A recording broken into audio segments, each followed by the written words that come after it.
शुरू कर दीजिए ना, कर दो।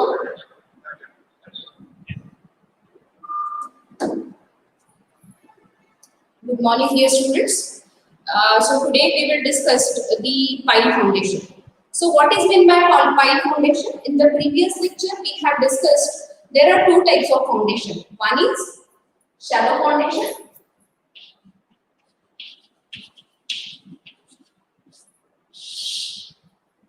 One is shallow foundation. And another one is deep foundation. So, the shallow foundation and deep foundations are the types of foundation and which are divided according to their depth. So, basically, when the depth of foundation is very high. So, what is that criteria? When df by d is greater than 15. When df by d is greater than 15, then it will be called as a deep foundation.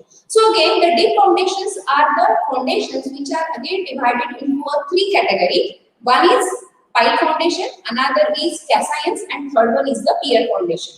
So these pile foundations are the foundation which are considered to be the slender structural member. So this is the very similar to the pile foundation where it is a thin structural member, it is a slender structural member when the depth of the foundation is more as compared to its cross sectional area, right?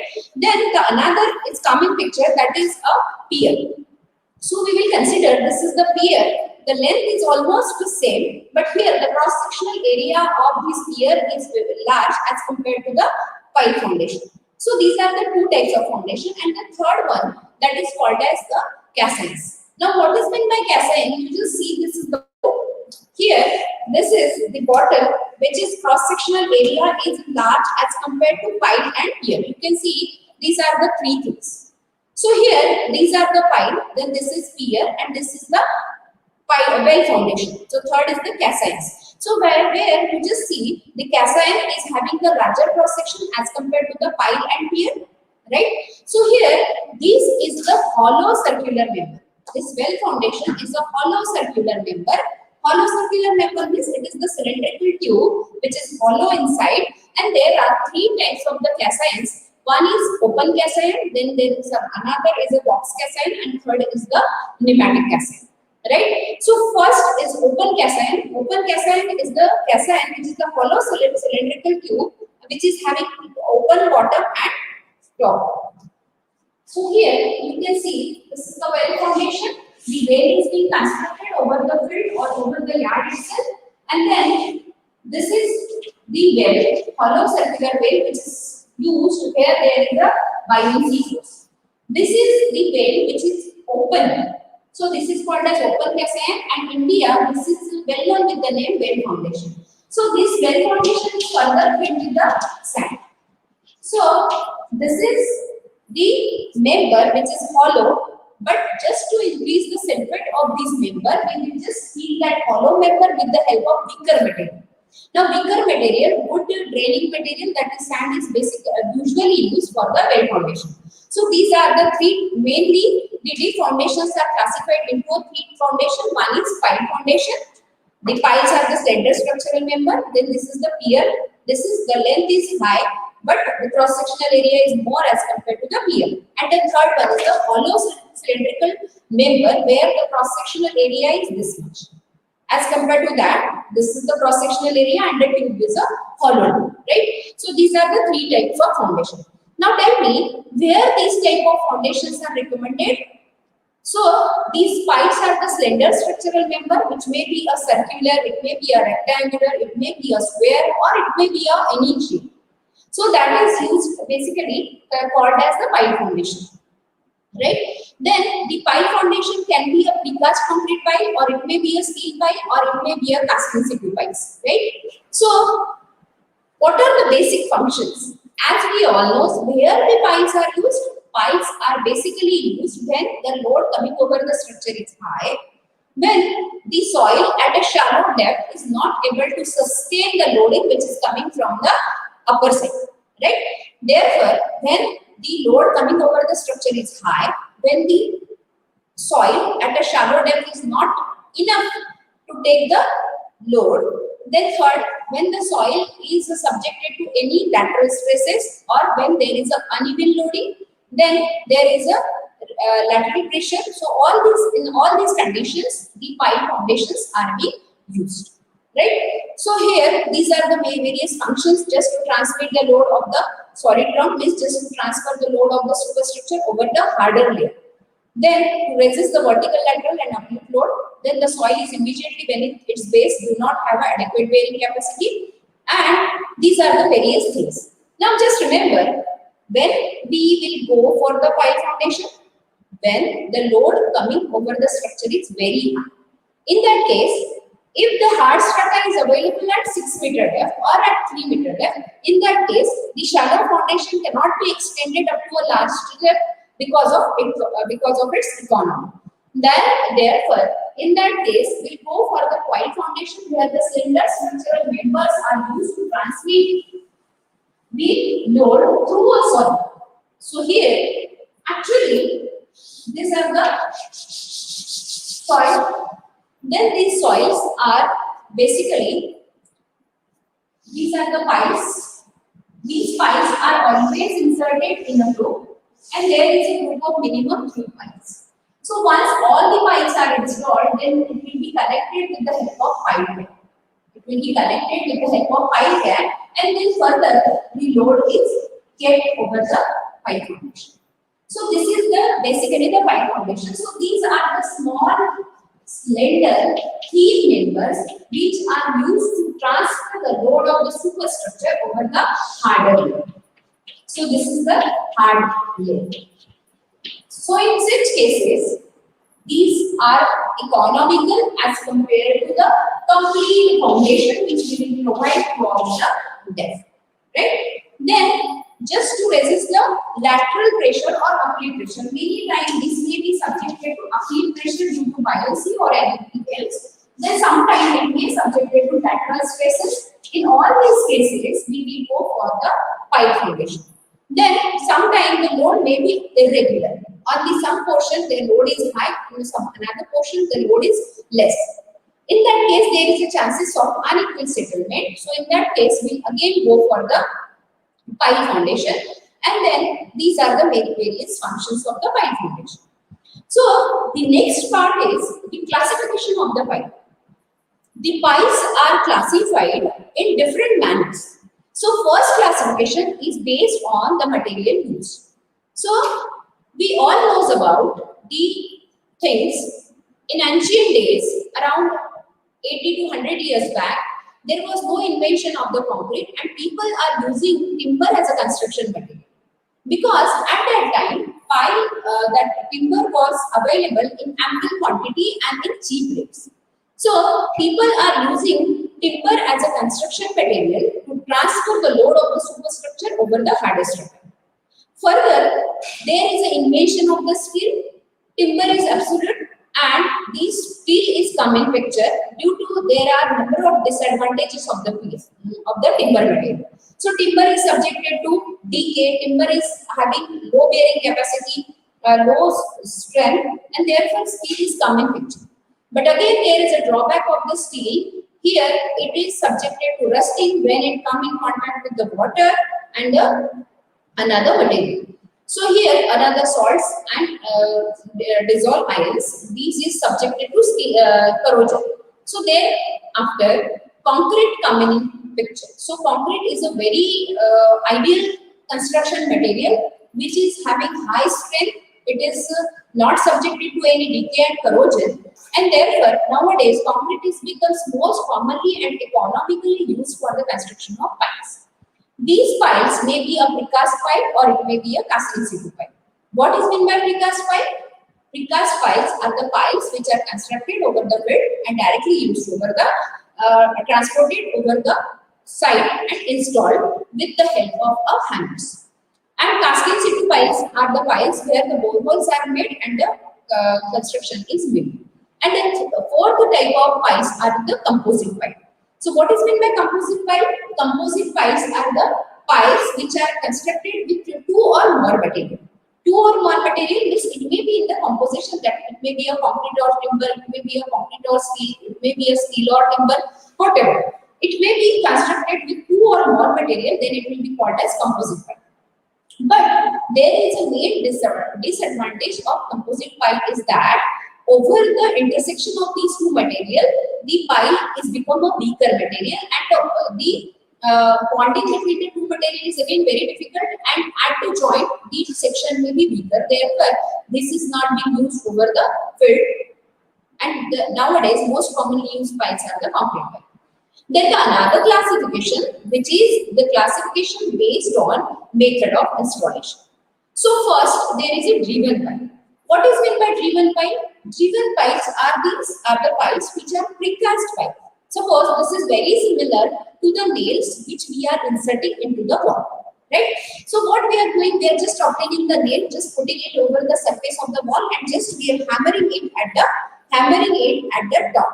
So while due to the hammering or due to the energy we are imparting over the top of the nail is getting inserted into the wall. The same thing we are doing over the field with the precast pipe. You just see this is the pipe with a very similar precast means it is already constructed over the field, transported over the side, and then just placed over the surface and hammered it with the hammering it into the soil. So this is called as driven pipe. I'll just show you the photograph of the driven pipe. So these are the driven pipe. You can see this is the precast pipe, just similar to this way, where it is being transported from the casting yard to the field. It is placed on its position, and then the energy is imparted with the help of hammer at its top. While penetrating this, the dolly or helmet is placed at the top of the pipe. Suppose this is the pipe. So here, in between this hammer and the pipe top, the cushion is placed. Here you can see this. My finger is just similar to the cushion, and here then the hammering is done. So while hammering, due to this cushion or due to the dolly or helmet which is placed at above the top of the pipe top is not getting damaged during the driving operation, right? So this is the process which is called as driven pipe, where the precast pipes are inserted into the soil with the help of a hammer. So this is the first position at which the concrete pipe is placed on its required position. Then just by giving the hammer blows, the pile is being inserted into the soil, and this is the final position at which pile reaches to the hard strip. So here, this is called as driven pipe. Naturally, the driven pipes are the displaced pipe. Here you can see this is the loose soil and this is the dense soil. So in this case, when we are driving this pipe, it will just densify the surrounding soil. Due to the vibrations which are created, it will densify the surrounding soil. So these pipes are called as driven pipe. Right? Then the another is driven and casting situ pipe. But before that, we will go for the bored and casting situ pipe. These driven pipes are the precast pipe, whereas bored and casting situ pipes are the casting situ pipe. Bored pipes are casting situ pipe means the first borehole is made with the help of the augers. You can see these are the large size augers which are used to make the hole into the soil. So have you seen a drilling machine which we are using for the drilling the nail into the soil, nail into the wall? I think you all must aware about the drilling machine. So what is drilling machine? In the drilling machine also there is one rod. This rod is machine operated rod, and around the rod there are the threads which are made. So just we put that drilling machine over the wall and just give the pressure.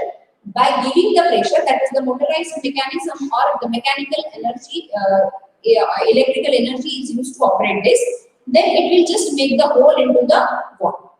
Once it will make the hole into the wall, then we will insert the nail. Then the same thing we are doing over the field, which is called as bored pipe.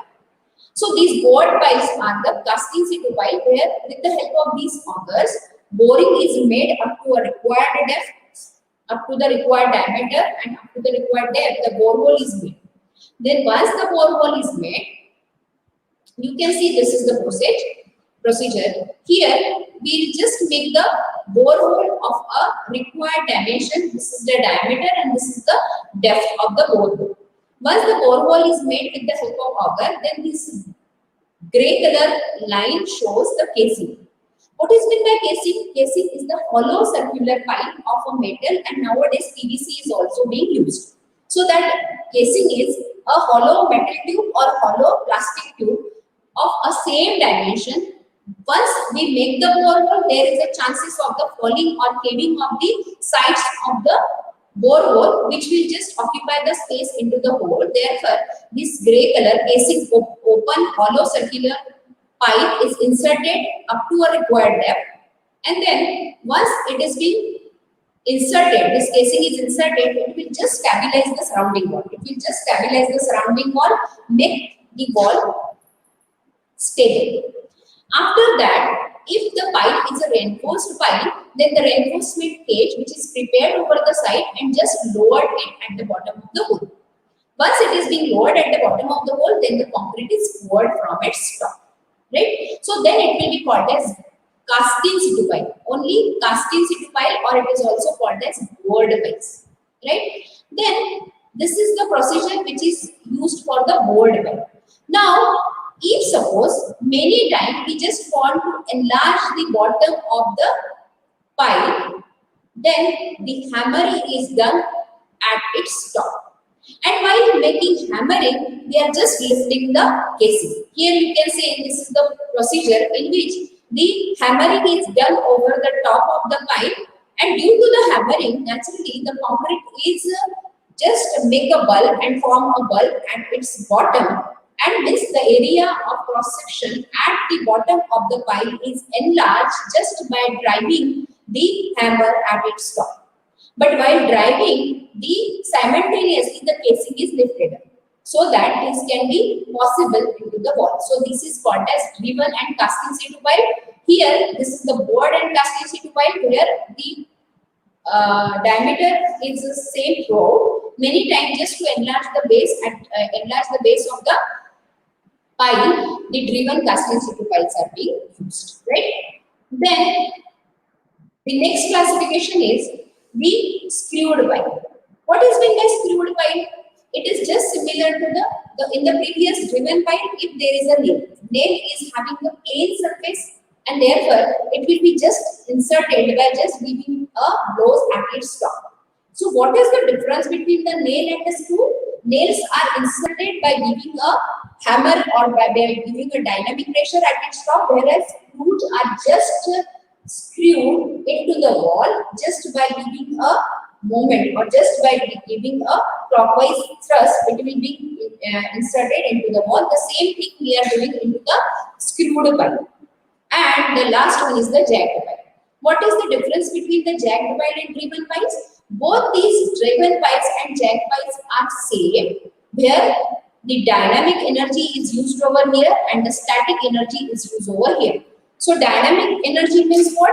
The pile, suppose this is the pile, this is the pile, there the pile is inserted by giving a hammer blows, so it will be a dynamic energy, and that is called as driven pile. When these piles are just pushed into the soil, just with the help of hydraulic jack, the energy is a static sustained energy which is used to just insert the pile into the soil, then it will be called as jagged piles.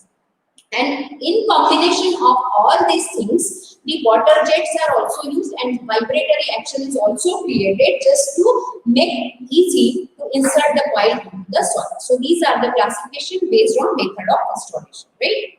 Then the classification based on use. So this is again the most important one, classification based on its use. So here the load bearing piles, as we all know, piles are used to transfer the load of the superstructure over the hard structure. So then the function is same, it will be called as load bearing pile. There the piles are just used to transfer the load of the superstructure over the hard structure. Then the second type of pile is called as compaction pile. Here you can see figure 1, where the piles are used just to transfer the load of the superstructure to the hard strata. Means here you can see the opposite reaction coming from the periphery as well as from the tip of the pile, right? Then another is the compaction pile. So here you can see this is the compaction pile. Compaction piles are the piles which are not a load bearing pile. Means pile will not carry any structural load. It is the pile which are made up of a weaker material like sand, and these piles are used to just increase the bearing capacity of the soil. Means this pile is the part of a ground improvement technique. This will not carry any structural load. So here you can see this is the loose soil. This is the loose sand. This loose sand is very difficult to densify at a great depth. Therefore, the bore holes are first made into the loose soil. You can see here the bore holes are made into the sand. Then the sand is poured. The extra sand is poured from the top, and then the vibrations are created. Due to the vibration and the extra material which is pouring from the top, it will radially densify the material. You can see this will just radially densify the material. This pouring of sand will radially densify the material. You can see this is the sand pile which is filled with this, and then it will be just densify the material. The same action will be created from this side also, and therefore now the whole area here you can see these are the different piles which are used over here, and this will radially densify the soil.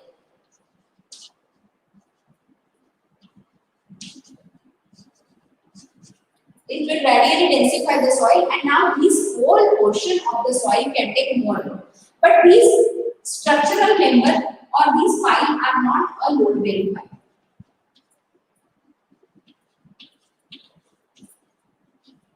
These piles are not a load bearing pile, which are just used to densify the sandy material which is very difficult to densify. And then the whole area can take more load. So this is called as the compaction pile. Then the third pile is a tension pile. So what is meant by tension pile? The piles which are always in a tension. Means you can see here this is the water table, and over the water table if there is a structure, this is the lightweight structure.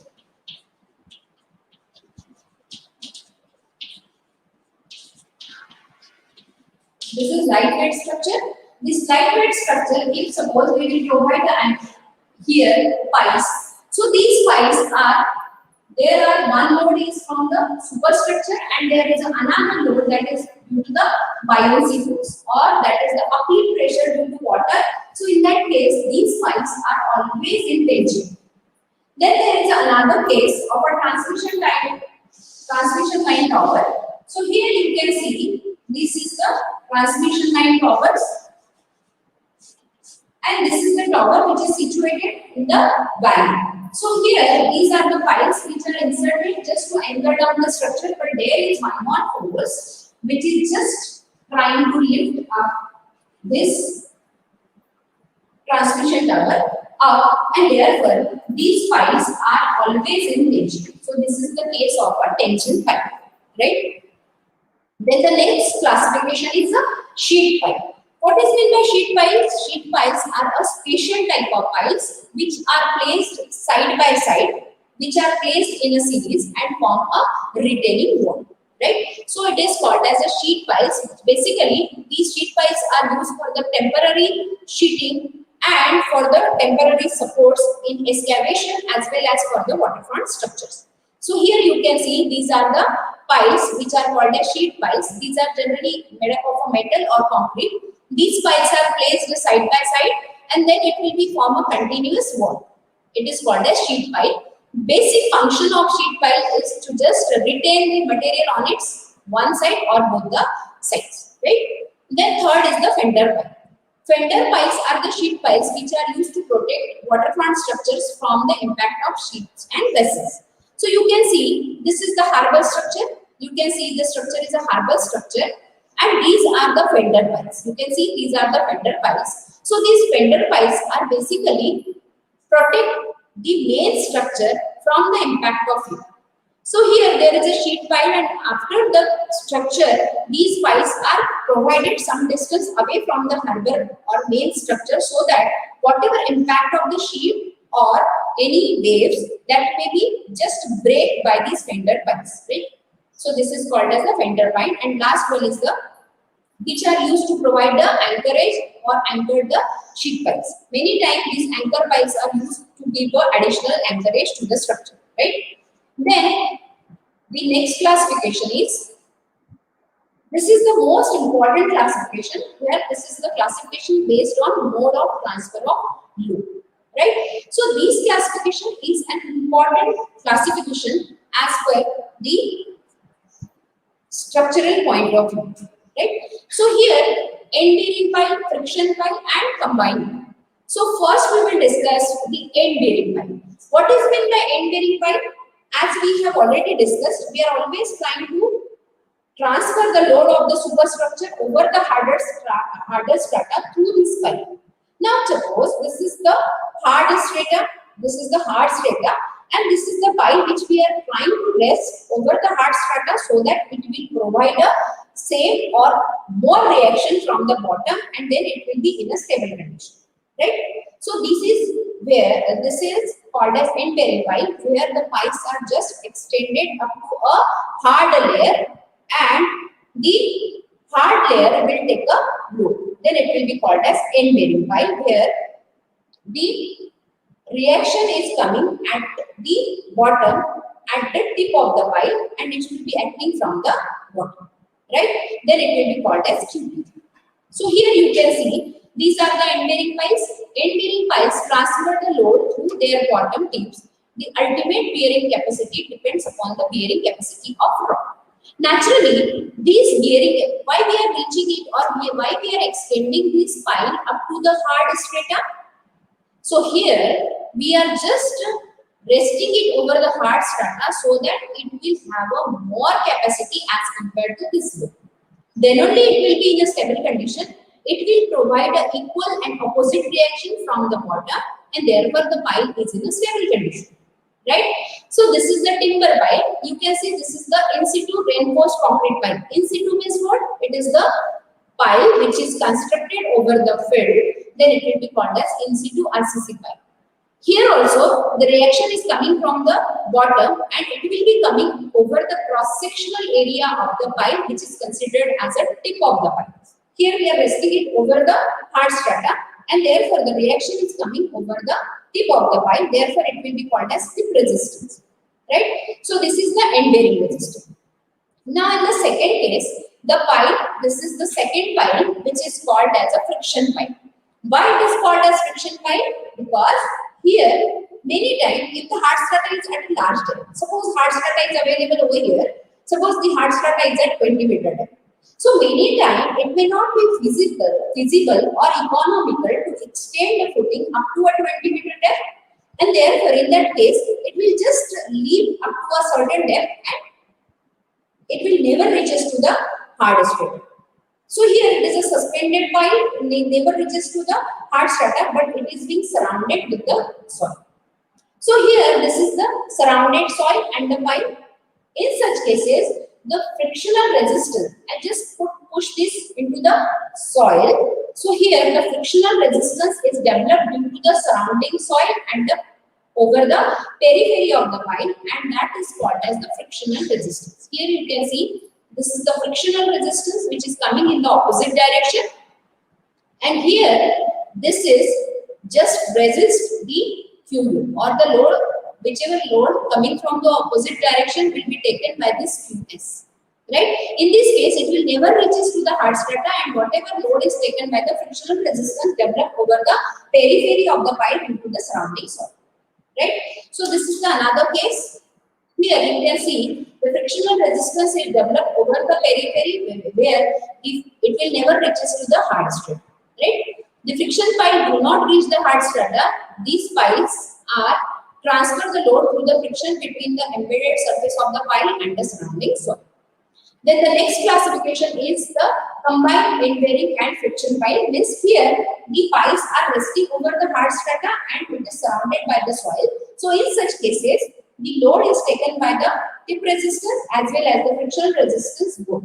Then it will be called as combined end bearing and friction pile. So here you can see this is the skin friction and at the same time it reaches to the hard strata, so it will take a tip resistance also, right?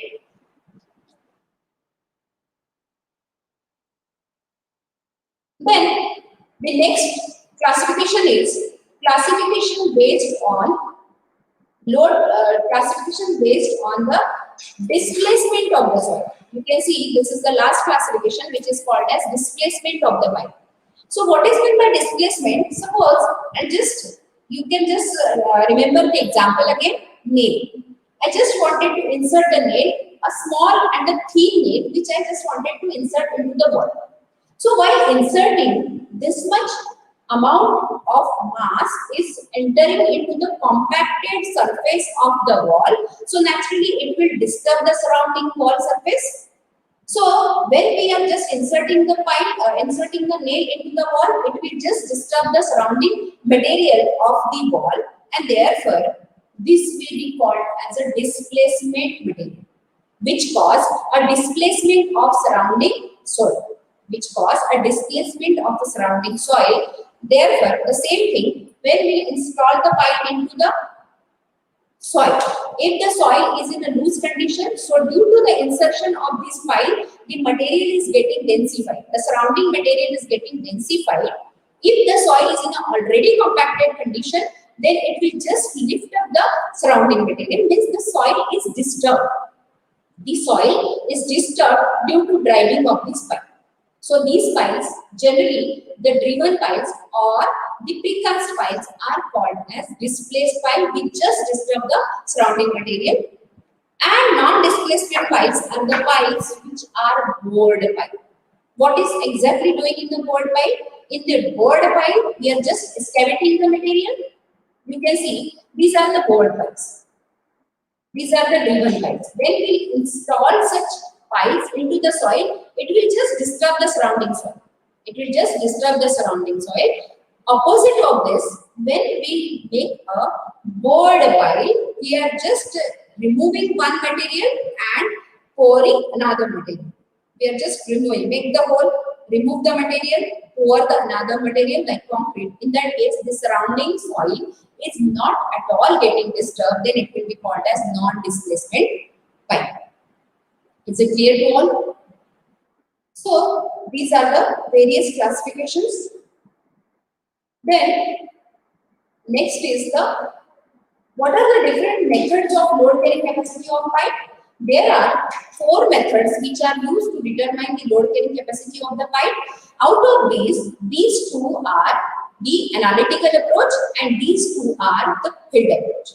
So analytical approach, here we are just taking into consideration the various properties of the soil and here the efforts which are required to penetrate. What are the efforts? Means we are just hammering it at the top. So it will just provide a resistance. So how much resistance or how much efforts we are required to just insert the pipe into the soil, according to that the load carrying capacity of a group is calculated. Naturally, if the soil is in a soft condition, the number of blows required to penetrate the pile is less. If the soil is in a very steep and hard condition, it will take more efforts. So from that data, we can just identify the load carrying capacity, that is called as dynamic formula. Static formula is based on the theories such as Kawasaki and Mannot bearing capacity, and these 2 are the penetration test and the pile load test which are conducted over the field to determine the load carrying capacity of the pipe. So these are the various approaches which are used to determine the load carrying capacity of the pipe, right? Then this is the static method. This we will discuss in detail. So pile driving method. What are the pile driving method? Pile driving methods are the methods which are used for the driven pile or for the precast pile. This is the precast pile which is driven pile because we are driving it into the soil, just applying the energy at its top.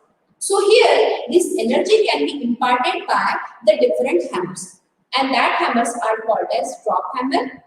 Then there is a steam hammer. Then there is a diesel hammer, pneumatic hammer, and different types of hammer.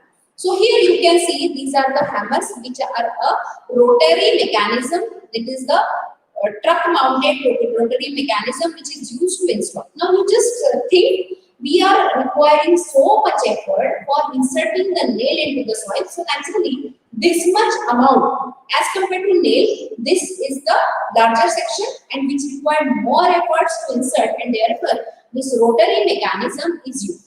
So this rotary mechanism consisting of a hammer. Here you can see this is the hammer. Then there is this orange color showing the helmet or dolly. This is helmet or dolly, and below this helmet and dolly there is a cushion. This cushion is actually the protective layer in between the hammer and the pile top. So that is called as cushion. So here you can see this is the helmet. You can see this is the helmet, this helmet, and this is the pile section. Here you can see this is the mechanism which is used, generally a rotary mechanism which is used to just insert the pile into the soil. So this is the helmet, and into the helmet and pile there is a cushion is placed. That cushion is in the form of cord, and nowadays the plywood sheets are being used to act as a cushion. So what is the function of cushion? Cushion is actually protecting the top of the pile from the hammer, right?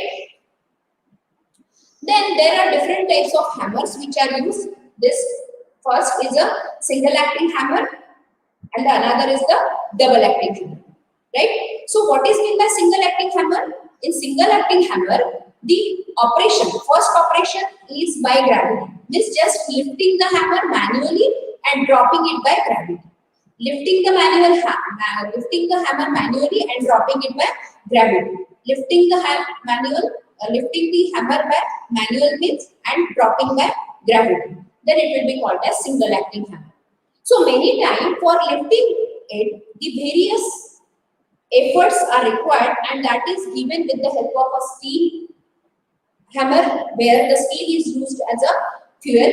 Then there is a diesel hammer where diesel is used as a fuel. Then there is a pneumatic or the compressed air where it will be used as a fuel just for lifting. So here this is lifting and dropping, lifting and dropping. Lifting is mechanically and dropping by gravity, then it will be called as single acting hammer. Whereas double acting hammer, both the operations are mechanical.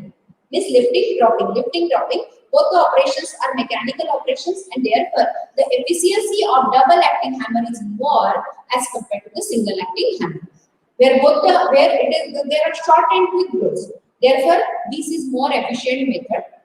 And nowadays, this diesel hammer is most commonly used over the field because of its portable nature. You can see this is a small hammer, this is a portable hammer which can be used anywhere, and fuel is in the form of diesel, so it can be used economically everywhere. This is the vibratory pile driver. So here, these are the vibratory, and this is the vibratory pile driver. With the help of this, the static energy is provided over here just for the insertion of the pile. Due to this method, the pile top is not getting damaged, right? Then this is the jetting technique. This jetting technique is supplementarily used for all the methods of driving of pile, where the strong water jets are provided at the bottom of the hole so that the soil is getting pulverized, loosened, and the penetration will be easy. So this is the augering method. This is for the bored piles, where piles are driven into the soil. By making a borehole, you can see this is the hammer. This hammer is height of the hammer is around 5 to 6 meter. Then this hammer is inserted into the soil. Just the soil is removed and the concrete is poured. You can see this is the concrete mixer. Once the hole is made, then the concrete is poured. Then this is called as bored pile, and it is a cast in situ pile. So this is another method, the same method in which the soil is being removed by making the borehole. Then this is the tension pile, this is the driving method, and this is the pile load test, where the pile load test is being conducted over the test pile or over the actual pile. It is very similar to the plate load test. So I think this is the theory regarding the pile. In the next class, we will discuss how the load carrying capacity of pile is calculated.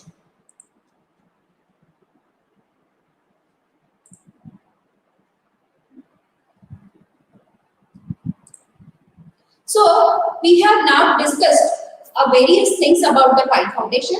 So here you can see this is the pile, then these are the pier, and the cross-sectional area is more where the hollow sections are provided. In that case, it will be called as a well foundation.